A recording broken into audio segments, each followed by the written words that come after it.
Ibn Ataillah al-Iskandari, la clé de la réalisation spirituelle et l'illumination des âmes.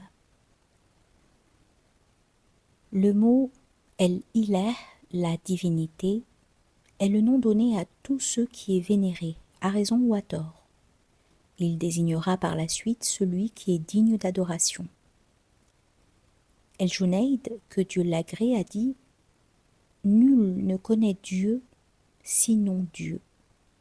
Il donna ses noms à ses créatures, les voilant ainsi à lui. » Le Très-Haut dit « Glorifie donc le nom de ton Seigneur, le Très-Grand. »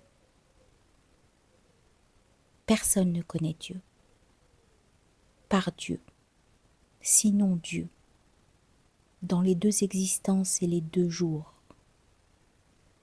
Dieu le Très-Haut a contracté l'expansion des intellects, des esprits et des cœurs, afin que le domaine des noms les contienne, tout comme il a permis leur dilatation dans le domaine des noms. Par conséquent, il ne peut y avoir de réelle insolence, ni ne peut-il venir à l'esprit de désigner d'autres par ce nom, Allah, en dépit de la présence et de la mécréance intense d'infidèles et de pharaons despotiques. Pour cette raison, chacun des noms est bon à reproduire, à l'exception de ce nom. Celui-ci n'est véritablement que pour l'adoration. Le serviteur doit trouver sa part de ce nom dans l'adoration de Dieu. J'entends par là que son cœur et son aspiration doivent être absorbés dans Dieu le Très-Haut, ne distinguant rien d'autre à part lui, sans ne rien attendre ou craindre d'un autre que lui. L'attachement à ce nom n'est valide seulement après avoir reproduit la totalité des noms en paroles, actions et états, extérieurement et intérieurement. Celui qui aspire à la proximité de Dieu par ce nom doit suivre 7 principes.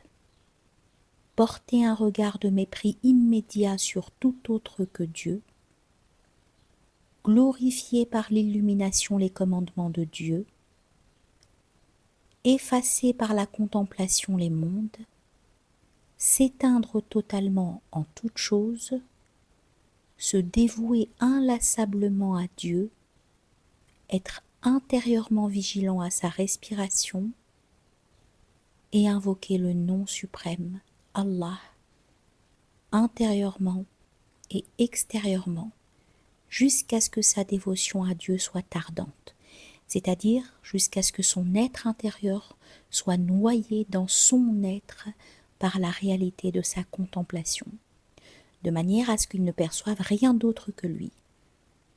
C'est alors que Dieu veillera sur lui et sur ses états, et qu'il protégera ses secrets des altérités. Selon Ash-Shibli, que Dieu l'agrée, personne n'a jamais véritablement dit Allah excepté Allah. Et quiconque l'a dit, l'a fait seulement par sa grâce et la faveur. Abu Sa'id al-Harraz a dit « Quiconque va au-delà des frontières de l'oubli de soi tombe alors dans l'oubli de la faveur de Dieu et l'oubli de son besoin de Dieu. Car si les membres du corps pouvaient parler, ils diraient Allah, Allah. Pour celui dont l'être le plus profond aime Dieu avec ardeur, ces formes se sont oubliées pour l'essence de l'unité. Dieu leur assujettit les créatures et les mystères. Sachant cela, qui donc refusera de se retirer avec ce nom jusqu'à ce qu'il y soit totalement absorbé? La réalité de l'adoration, c'est que le croyant soit absorbé au point qu'il ne se sent pas s'il invoque ou s'il est silencieux, s'il est existant ou bien non existant, jusqu'à ce que l'invocation le submerge et qu'il entende chaque membre de son corps dire « Allah, Allah » dans une langue qu'il entend.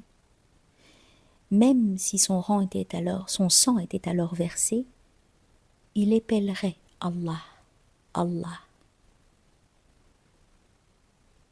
sache que dans chaque atome parmi les atomes du monde, et même dans ce qui est encore plus petit qu'un atome, il y a mystère parmi les mystères du nom de Dieu, Allah.